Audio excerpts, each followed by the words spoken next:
Bienvenidos a Mirada Educativa, un programa abierto, reflexivo e interactivo. Mirada Educativa. Hola amigos y amigas, sean todos bienvenidos a otra entrega de su programa Mirada Educativa, un programa abierto, reflexivo e interactivo, acompañado de Zulbileni Cabrera en esta entrega de su programa. Saludos, comunidad educativa de República Dominicana. Bienvenidos sean ustedes a este programa que da respuesta a todas esas inquietudes que ustedes tienen en el ámbito educativo, porque atendemos a toda la comunidad educativa, sabiendo que todos somos comunidad educativa. Y hoy que vamos a estar hablando de un tema sumamente interesante, porque es que vimos la necesidad de continuar hablando de este tema. Hoy vamos a estar hablando de la neurociencia y las neuronas espejo. Y a propósito de eso, pues vamos a presentar nuestro glosario pedagógico. Neurociencia y las neuronas espejo. Las neuronas espejo son neuronas motoras que se activan cuando el individuo observa la acción concreta para la que están predeterminadas sin generar ningún tipo de actividad motora. En la actualidad, se considera que estas neuronas participan en procesos de adaptación al entorno social, ya que permiten no solamente comprender las acciones, sino también las intenciones de otros individuos. Se les atribuye función en los procesos de aprendizaje simple a través de la observación y la imitación que pueden ser aprovechados en la enseñanza. Yo me imagino que para muchos de los que nos están viendo, Zulbileni Cabrera, este es un concepto nuevo, neurona espejo. Qué interesante nosotros poder socializar este concepto que activan al individuo en el proceso de observación. Y hoy vamos precisamente a tener una invitada que nos va a comentar de manera desarrollada cómo se da ese proceso, el origen de esta neurona y cómo se da. Es prácticamente un fenómeno. Cuando veíamos y buscábamos este concepto que veíamos, lo ven como una especie de fenómeno, como una especie de transformación en el ámbito de la neurociencia. Y nosotros precisamente por eso, como sabemos lo importante que es para el proceso de enseñanza-aprendizaje, en la empatía también, por eso lo integramos. Y veo que este concepto habla mucho de lo que es la observación y la imitación, y por eso vemos que los niños pequeñitos pues aprenden rápido, porque ellos están como tan abiertos a estar observando todo lo que estamos nosotros haciendo. Por eso es que nosotros somos modelo de nuestros hijos y también modelo nosotros que somos docentes de nuestros estudiantes, pero con la doctora que estuvo con nosotros hace una entrega más atrás, pues vimos algunos conceptos de cómo el aprendizaje, la neuroeducación se maneja. Y a propósito de eso, ¿qué recuerdas tú? Vamos a ver qué tanto guardaste en esa memoria a largo plazo, eso que aprendimos con la doctora sobre neuroeducación. Mire, definitivamente que aprender, compartir ese programa que nos abre el espacio, el espectro del conocimiento, y nos introduce realmente para nosotros que vivimos un mundo a veces teórico y que estamos limitados. Lo más importante que hemos aprendido es el interés que tenemos que nosotros poner, porque si no se integran las emociones en el proceso, no podemos nosotros realmente producir un aprendizaje significativo ni una metacognición. No sé tú, pero cuando yo aprendo algo nuevo, que yo sé que me sirve para la vida, pues entonces yo siento una satisfacción enorme. Satisfacción nos va a dar a nosotros presentar a la doctora. ¿Y dónde tú lo guardas esa satisfacción? ¿Dónde tú guardas ese aprendizaje nuevo? Bueno, ¿La memoria a corto plazo o a largo plazo? No, yo la genero en mi memoria de corto plazo y la envío de una vez allá a largo plazo. Y vamos a ir a una pausa porque vamos a estar conversando con esta invitada que nos ha puesto a funcionar el cerebro y a ponerlo a chispear, así que no le cambie. Ya regresamos con Mirada Educativa.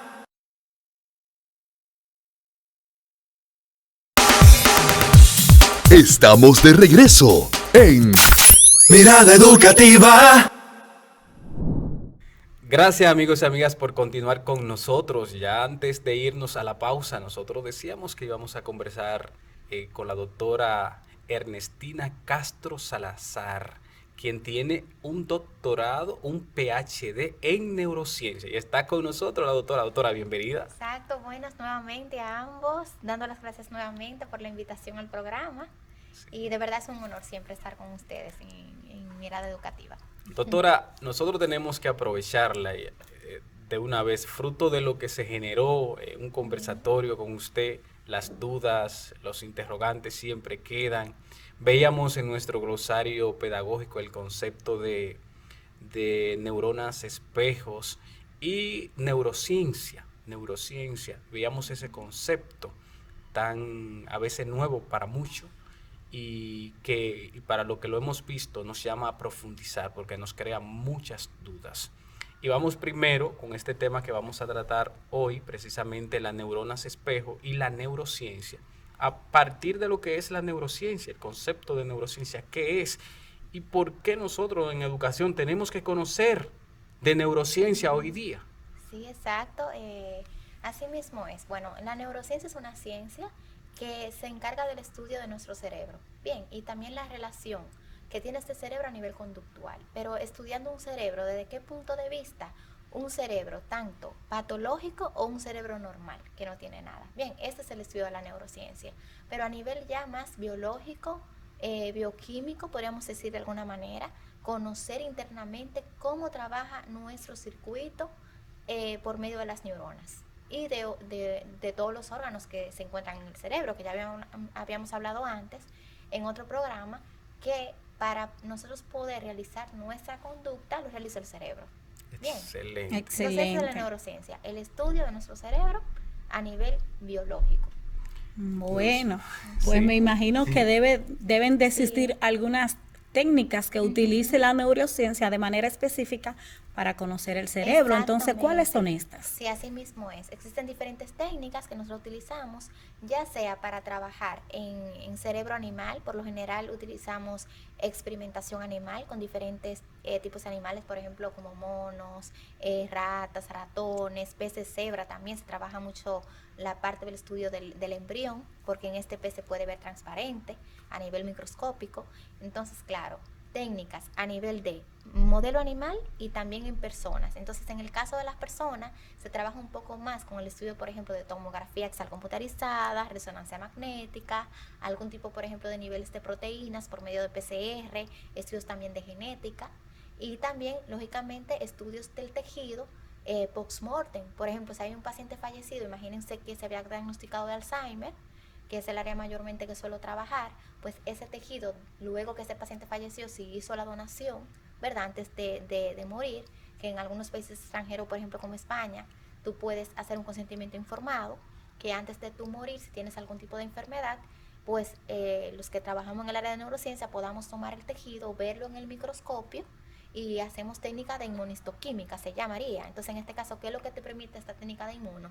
Es ver ese marcador como por colores, como diría Ramón y Cajal, para ver qué efecto en el circuito hay a nivel de la proteína. Por ejemplo, en los estudios, desde el inicio que Alois Alzheimer descubrió lo que es la enfermedad del Alzheimer en el año 1907, se ha ido trabajando con estos marcadores a nivel post-mortem.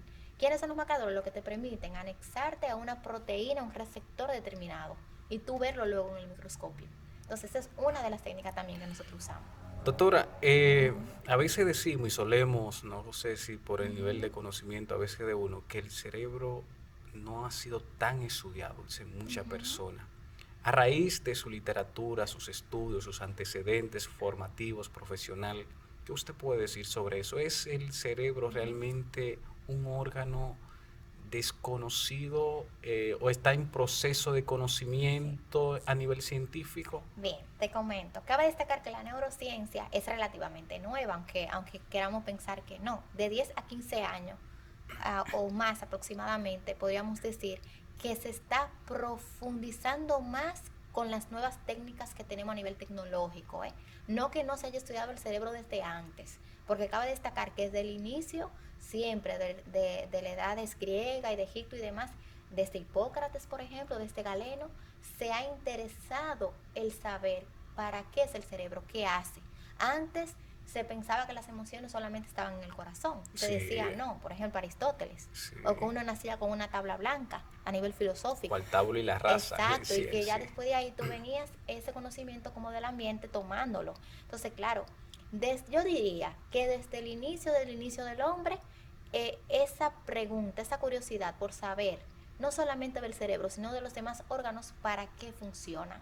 Ahora, ya a nivel, como yo te planteaba, ya a nivel más, vamos a decir, neurocientífico, más a nivel biológico, todo partió desde el año 1906 con las experimentaciones de Ramón y Cajal, que es el padre, cabe destacar, de la neurociencia, que era un médico español que por medio, vamos a decir, de un mismo microscopio que él hizo en su casa, así sumamente sencillo, que hoy se llama microscopio de cámara clara, viendo un tejido de un pollo, él lo dibujó a vista, vio en el microscopio, por ejemplo, iba viendo las neuronitas, los axones, cómo se conectaban, o las dendritas, que es una parte de la neurona, donde, por ejemplo, imagínate que mis dos manos, o sea, tengo una neurona y tengo aquí otra, ¿verdad? Sí. Entonces ahí tengo el espacio sináptico en el medio. Ese Entonces, espacio esa vacío neurona, que sí, queda ahí. nunca se van a unir. Ahí va a haber un espacio sináptico donde se va a generar un químico que se llama neurotransmisor. Por ejemplo, dopamina. Entonces, por ejemplo, la dopamina está relacionada con mi felicidad. Entonces, si yo hago ejercicio, ¿qué va a pasar? Según los estudios, la dopamina que está entre las dos neuronitas, que son millones y millones, va a aumentar. Entonces va a enviar una señal a nivel eléctrico, y luego de un tiempo de yo generar la acción del ejercicio, yo voy a estar más alegre, yo voy a estar más feliz, porque el cortisol va a bajar. ¿Por qué? ¿Quién es el cortisol? La hormona del estrés. Está relacionado que mientras más cortisol tenga en ese mismo espacio sináptico que habíamos dicho de esa neuronita, que son millones y millones, tú vas a tener más. Entonces, si tengo más cortisol, más estrés. Si tengo más nivel dopaminérgico, pues más alegre a lo que estoy haciendo, más motivado. Doctora, cuando ese proceso de comunicación, vamos a decirlo así, no se da de manera, pudiéramos decir, de manera exacta o de manera excelente, pudiéramos hablar de que existe un trastorno mental o tiene que ver con otra realidad. Sí, muy buena pregunta y muy interesante lo que acabas de comentar, porque si hay un desequilibrio cerebral, no importa de cuál sea, puede ser a nivel químico, o a nivel biológico, puede ser una disminución de algún tipo de trastorno, por ejemplo, un problema, un daño, una atrofia por un accidente, por ejemplo, automovilístico, todo eso está implicado en un futuro trastorno. Ahora, cabe destacar algo importante con los trastornos mentales o neurológicos que podamos tener, y también a nivel físico, que son multifactoriales. ¿Qué significa? Que no te va a ocurrir únicamente por una sola cosa. No es que una persona va a caer en depresión simple y llanamente porque tenga un desequilibrio a nivel químico. Tiene que haber varios factores a nivel externo y multifactoriales, y también entra la genética. Si tienes algún gen predispuesto, en algunos estudios que se han realizado con pacientes fallecidos, lamentablemente, de esta enfermedad, que es un ejemplo que le puedo dar, que el índice a nivel estadístico ha aumentado bastante a nivel mundial, no solamente en República Dominicana, y luego de la pandemia mucho más. Y los que no se han dado a conocer, porque estamos hablando, por ejemplo, del trastorno depresivo, de los que nosotros conocemos a vista, pero y de lo que no sabemos. Lo que pasa, por ejemplo, en un lugar aislado, y que muchas veces no sabemos si esa persona fue por ese trastorno que tomó la decisión, ¿verdad? Por ejemplo, de autolesionarse, ¿verdad? O de hacer una acción negativa.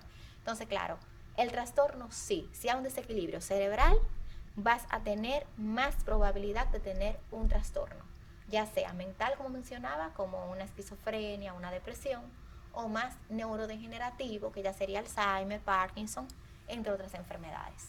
Pero van de la mano, multifactorial. Únicamente no es por el desequilibrio químico, o no es porque yo tengo un gen, porque mi padre tenía Parkinson, yo voy a tener el Parkinson. Usted que hablaba de esa alta incidencia que hay sobre los trastornos mentales a raíz de toda la convulsión que hemos vivido a nivel mundial, ¿cómo podemos nosotros identificar qué síntomas siente una persona o alguien que convive a nuestro alrededor que está padeciendo de un trastorno mental? Exacto, muy interesante. Y hay que profundizar en algo que es lo siguiente. ver la personalidad de la persona, ver los hábitos, ver qué uno realiza en el día a día. Y respecto a lo que yo realizo, en lo que tiene que ver con mi calidad de vida como ser, ¿verdad? Como ser humano íntegro. Si yo veo que hay algo que ya yo no estoy manejando bien a nivel emocional, ya yo tengo que poner enfoque. Puede ser un trastorno del tipo de vista del estado de ánimo a nivel emocional, que puede ser un problema de estrés, un problema de ansiedad, un problema de depresión, que ya yo me levanto en las mañanas y yo estoy desmotivado, ya yo no quiero ir al trabajo. O puede ser que el apetito cambie, que yo coma más de la cuenta o deje de comer. Entonces ya yo ponemos enfoque en esa sintomatología, porque luego hay que profundizar, eso se trabaja en consulta y tenemos que observar, es cuando me afecta en mi vida cotidiana, cuando ya yo no soy yo, ya sea a nivel emocional o a nivel físico. Porque, por ejemplo, un paciente que está empezando con una sintomatología a nivel motora, por ejemplo, de Parkinson, es probable que primeramente él sienta que ya no puede mover, por ejemplo, las manos bien, que está temblando, o cómo es la marcha de ese paciente. Sin embargo, en otra enfermedad, por ejemplo, como el Alzheimer, no me va a afectar primero la parte física y motora, me va a afectar primero la memoria y la concentración. Que al punto de yo decirte que yo salí, pero no sé decirte para dónde yo iba. No solamente que se me olvidó la llave, ahí no hay problema, ahí el enfoque que hoy se me olvidó la llave, eso le pasa a cualquiera, yo qué sé, ¿qué otro tipo de olvido podemos tener? Voy a preparar el desayuno, yo qué sé, se me olvidó ponerle sal a los huevos, por ejemplo, estoy cocinando. No pasa nada, pasa cuando eso, de esa barrera sale y te afecta en tu vida cotidiana, que no solamente que se te olvidó la llave, es que tú saliste y tú no sabes dónde tú vives, tú no sabes regresar a tu hogar. Ok, ahí sí, entonces tenemos que preocuparnos ahí, ya. Claro, Y ocuparnos, ¿verdad? Sí, Consulta. y también a nivel genético, si algún familiar, cabe destacar lo que habíamos dicho antes, tiene un problema. Inmediatamente tú dices, ok, mira, mis familiares a nivel genético, la mayoría por herencia, le dio Alzheimer. Excelente. Murieron de Alzheimer. Pues no dejes de esperar a que tenga más de 65 años, porque puede ser que el problema, el trastorno te llegue antes. Excelente. Doctora, a propósito de eso, hay una realidad que tenemos nosotros y se da prácticamente en todos los ámbitos, que es el tema del estrés. Nuestros docentes, nuestros estudiantes, a veces tú lo escuchas hablar con frecuencia del nivel de estrés que vive en su proceso.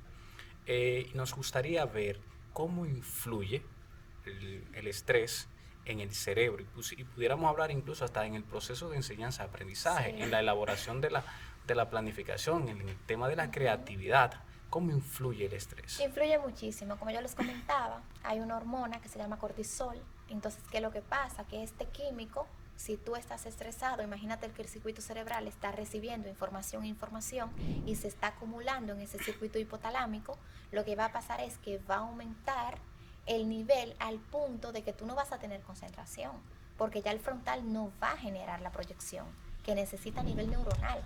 Entonces, ¿qué habíamos dicho que era el frontal? Donde estaba el nivel atencional. Igualmente la memoria se va a ver afectada, o sea, la memoria a largo plazo o la memoria a corto plazo. Si yo tengo un desequilibrio en otra área de mi cerebro, porque ¿qué pasa con el cerebro? Lo importante es señalar que él trabaja en conjunto, él no trabaja solo. Ok, interesante. No es como otras teorías que antes se solía decir, al inicio cuando empezó la neurociencia, lo que se decía era como que cada órgano del cerebro hacía una función. ¿Me recuerdan cuando hablamos sobre los lóbulos, frontal, occipital? Sí. Ok, hacen una función, pero en las últimas investigaciones neurocientíficas, desde, vamos a suponer, 10 años para acá, se han dado cuenta los investigadores que el cerebro trabaja en red. Yo recuerdo una frase, de hecho, de Pascal, que decía como que el corazón tiene razones que la mente desconoce, como que liberaban al cerebro, y eso muy ligado como con el amor en ese orden. Así es. Y si usted quiere seguir aprendiendo a saber cómo manejar el estrés, cómo ver la neurociencia en su vida, pues siga conectados con Mirada Educativa porque queda mucho más. Así que vamos a una pausa. Ya regresamos con Mirada Educativa. Ya regresamos con Mirada Educativa. De regreso, amigos y amigas, en su programa Mirada Educativa, conversando con la doctora Ernestina Castro Salazar, con un PhD en neurociencia. Y estamos viendo precisamente las neuronas espejos y la neurociencia. Y entramos con el tema de las emociones. A propósito de las neuronas espejo, y sabemos el valor y la importancia que tiene. ¿Qué importancia tiene las emociones en el proceso de enseñanza-aprendizaje, doctora? Exacto, excelente, muchísima. Yo diría que fundamental, porque recuerden que habíamos comentado con el proceso de aprendizaje, yo necesito las emociones para yo poder guardar esa información, esa motivación de lo que yo estoy aprendiendo. Entonces, claro, lo necesito obligatoriamente. Entonces, nuestro cerebro tiene diferentes áreas, como ya habíamos comentado, en el sistema límbico, que está relacionado con nuestras emociones. Por ejemplo, el lóbulo frontal, que la regula de alguna manera, proyectando al hipocampo, donde está nuestra memoria a largo plazo. Y también está la amígdala, que está relacionado con las emociones primarias. Bien, y también las secundarias. Tenemos diferentes tipos de emociones según algunos teóricos. Interesante, sí. Bueno, y nosotros los docentes que manejamos muchísimo estrés y que entonces tenemos que enfrentarnos a un grupo de estudiantes, muchos de ellos tenemos que motivarlos, pero con ese estrés que tiene ese docente, entonces, ¿cómo manejar el docente sus propias emociones, manejar el estrés para poder entonces motivar a esos estudiantes? Porque si no, no se va a generar el aprendizaje. Ahí me imagino las escalas de motivaciones de Abraham Maslow. Sí, que muy altas o muy bajas. Bien, excelente. Lo ideal es que si ese proceso, como habíamos mencionado antes, ese proceso de estrés me está afectando en mi vida cotidiana, ya yo tengo que trabajarlo, tengo que ir a un terapeuta, tengo que ir a un psicólogo clínico especialista en cognitivo-conductual que me pueda ayudar en procesos de terapia y herramientas que se utilizan para manejar ese proceso de estrés, porque o si no, si yo no lo manejo, yo lo voy dejando ahí, como diría un psicólogo, Carl Jung, que uno va dejando esa información en la sombra, como diría era a nivel ya más filosófico, y luego, como nosotros llamamos en lenguaje popular, yo voy a explotar. ¿Por qué? Porque yo estoy guardando todo ahí. Entonces, yo estoy en el salón de clase, imagínate que yo tengo ahí, 23 niños dándole clase de lengua española, que es su caso, ¿cierto? Según me comentó.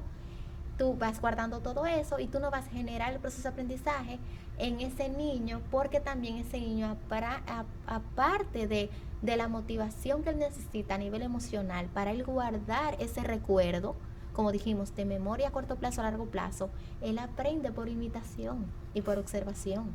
Interesante. Hay un aprendizaje tipo binario que diría Bandura, que es el psicólogo que trabajó mucho experimento e investigaciones en este aspecto de aprendizaje, de cómo yo aprendo de lo que yo veo, cómo yo genero esa información.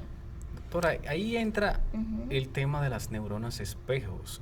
Exactamente, sí. Queremos, porque ahorita la mencionamos así, que usted nos la ponga un poco más llana y nos hable del origen de esas neuronas y qué tan importantes son y cómo entran en las emociones. Exacto, excelente. Miren, las neuronas espejo son un tipo de neuronas motoras que fueron descubiertas en el año 1990, pero sin que el científico se diera cuenta lo que eran. Primeramente, fue un honor para mí conocerle, Risolati, en un congreso hace unos años, cuando estaba haciendo el doctorado en España, y de ir a su charla plenaria, donde él explicó exactamente cómo fue que se dio ese proceso, ese descubrimiento.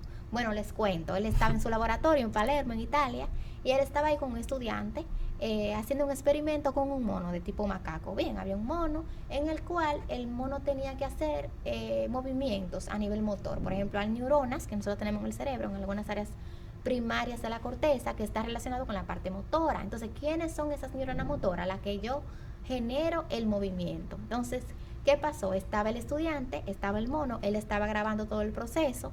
Él lo que hizo fue que insertó unos electrodos a nivel quirúrgico en el mono para luego ver en la computadora si esa neurona como que se encendía, como que pasaba. O sea, si el mono movía la mano para la derecha o para la izquierda, si ese circuito se estaba viendo ahí. Él estaba trabajando con las neuronas motoras precisamente relacionadas con la parte visual.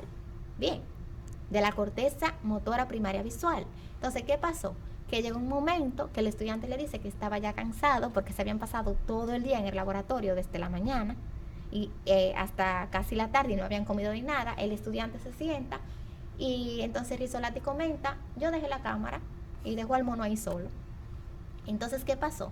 Que resultó que el estudiante se ha puesto a comer algo que tenía y empezaron esas neuronas en la computadora a enviar señales, otras neuronas que no se conocían, que eran las neuronas espejo.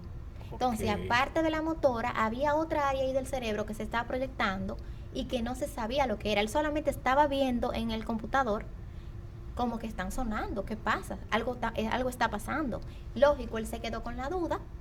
El estudiante le dice, mira lo que está ocurriendo, hace su descripción, hace su anotación, y luego con otro científico que le investiga, otro día hace el mismo procedimiento, o sea, intenta hacer el mismo experimento. El mono está viendo a la persona comiendo algo o moviendo la mano y se está activando otra neurona. Entonces, ¿qué pasó ahí?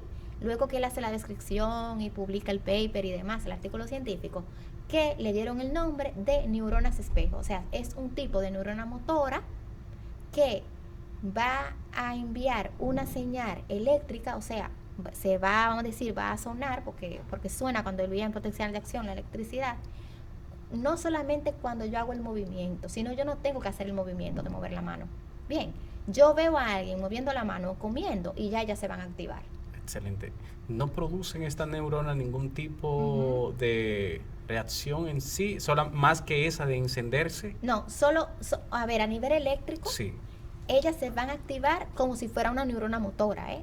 Pero claro, es neurona motora espejo, o sea, se activa a nivel de potencial de acción cuando tú ves la acción motora en otra persona. En otra persona. Eso es muy importante, me imagino, en el tema de la empatía. Claro que sí, ahí entra la empatía. Se desarrolla incluso aquí.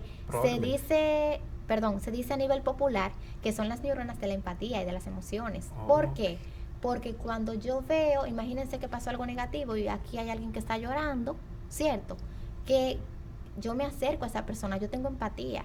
¿Pero por qué? Porque yo te veo llorando, pero yo internamente es como si también yo estuviera llorando. Entonces, por eso se dice, mientras más empatía yo tengo, más neuronas espejo yo tengo.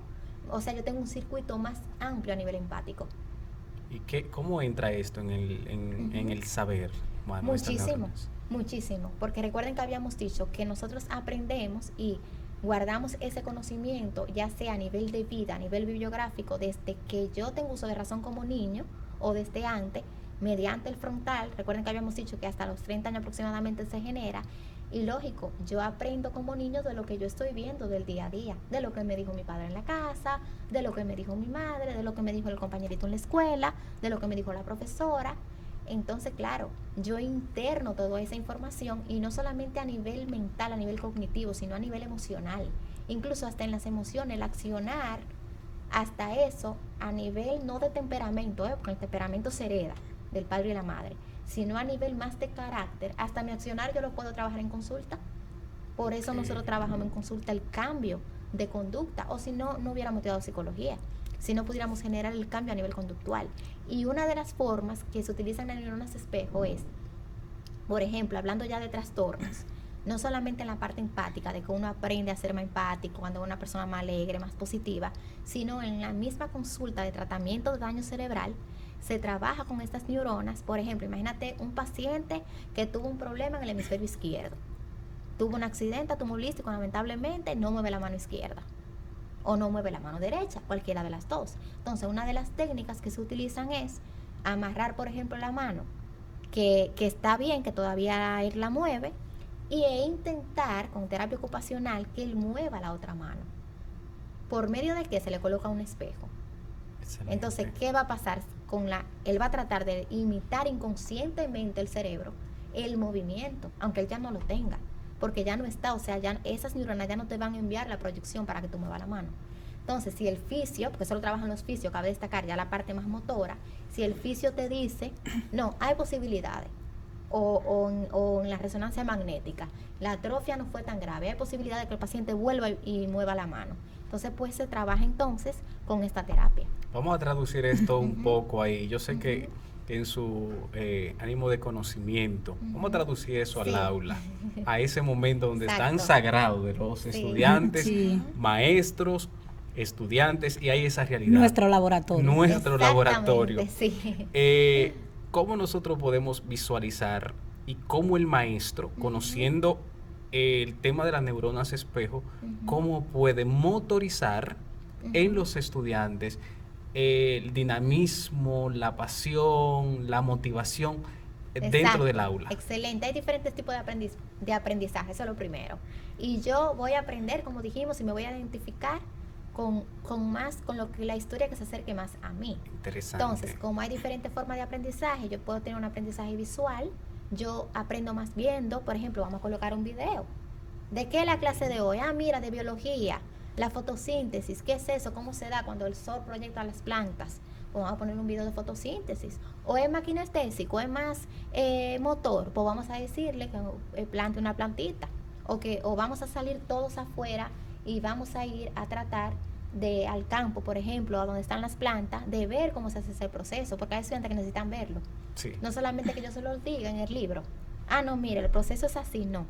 Necesita palparlo, verlo, qué está pasando. Entonces, claro, hay diferentes tipos. El de la visión, el kinestésico, también el de oído. Y hay personas que aprenden oyendo. Auditivo, Y sí. ya, que son más auditivos. Que no necesitan ver un video, ni necesitan salir afuera, ya aprendieron. Son más, ahí en ese aspecto, son más auditivas las mujeres o son más visual los hombres. Buena pregunta. A propósito, y llevarlo al aula precisamente, Sí, a ver sí, si sí, esa exacto. diferencia se da, porque eso se da mucho en el tema del amor y no olvidar la poesía. Exactamente. Y escuchamos eso con mucha frecuencia. Sí, A ver, exacto. Ya para trabajarlo más en el aula, lo primero es conocer mi muestra. Mi muestra. Nosotros le llamamos así a nivel de investigación. Sí. ¿Quiénes son mis estudiantes? Sí. ¿Cómo ellos se comportan? ¿Cuál es su cultura? ¿Cuál es su pensar? Eso es lo primero, porque depende incluso de donde tú naciste, si tú, por ejemplo, eres de una zona más rural o si eres de la ciudad, hasta ahí ese proceso va a ser distinto. No importa que tú seas mujer o sea hombre. Mira, qué Bien. interesante esto. Entonces, claro, yo tengo que conocer mi muestra, por eso siempre tratamos de incentivar a la investigación. En el campo, por ejemplo, de la neurociencia, nosotros hacemos mucha investigación. Entonces, claro, para yo darte una respuesta, un concepto, yo te puedo hablar de artículos científicos realizados, por ejemplo, en otros países. Pero, por ejemplo, si yo te digo, ok, vamos a hablar de aquí, de República Dominicana, ¿qué hay que hacer? Ir a esa muestra, ir a esa escuela o a varias, República Dominicana completa, vamos a estudiar el proceso de aprendizaje que son diferentes, vamos a ver la cultura y realmente con una N tan elevada, ya en el campo ya no de educación, sino a nivel general de en cuanto a hemisferios, a diferencia, por ejemplo, del proceso de escucha que me preguntaste, en cuanto a si los hombres son más visuales, son más auditivos, ya eso va a depender, porque sí que algunos autores señalan que sí, que las mujeres hacemos como más señal eléctrica, axonal, como que unimos más. Recuerden que habíamos dicho que había millones de neuronas. Sí. Y tenemos aquí una parte que divide los hemisferios, que es el cuerpo calloso. Entonces sí que hay algunos estudios que dicen que sí, que las mujeres tenemos esa conexión como más amplia, pero hay otros que dicen que no. Entonces la N habría que aumentarla, eso por un lado, ya a nivel científico, y para yo generar el proceso de aprendizaje de una mejor manera, tengo que estudiar mi muestra de estudio. Obligatoriamente tenemos que saber ese estudiante que tenemos ahí, Claro, conocerlo. porque yo no puedo partir de una investigación que a veces uno podría partir, que se hizo, por ejemplo, yo qué sé, en Madrid o en Francia. Sí. En París. Eso nos serviría Exacto, muy bien perdón. como antecedente para nosotros Exacto. ilustrar. Necesito República Dominicana, como nosotros, por ejemplo, un ejemplo que yo les doy del proceso de aprendizaje fue el proceso de pandemia. No todos los niños, no todos los jóvenes tuvieron acceso a tener internet y a tener una computadora. Entonces ahí ese proceso de enseñanza se invalidó de alguna manera. O sea, sí se trató a nivel nacional, sí. Claro que sí, a nivel de estado, de que ellos pudieran, por ejemplo, hasta verlo en el canal, lo recuerdan que ponían un canal televisivo porque no tenían el acceso, tal vez a tener una computadora, sí, o a tener el acceso al internet porque tal vez eran de un lugar muy remoto. Entonces, claro, como yo ahora, por medio de la tecnología también, que eso nos ha ayudado muchísimo después de pandemia, que incluso no sabíamos que podíamos dar un proceso de aprendizaje por medio virtual. Excelente. Eso no lo sabíamos, eso lo aprendimos ahora. Excelente, doctora. Eso es así. Entonces, hasta esa técnica de conocimiento virtual que no sabíamos, en la técnica presencial, la de la vieja escuela, ya sabemos que hay otra forma de generar procesos de aprendizaje. Bueno, doctora, un mensajito final a esa comunidad educativa de cómo abrazar la neurociencia en su vida.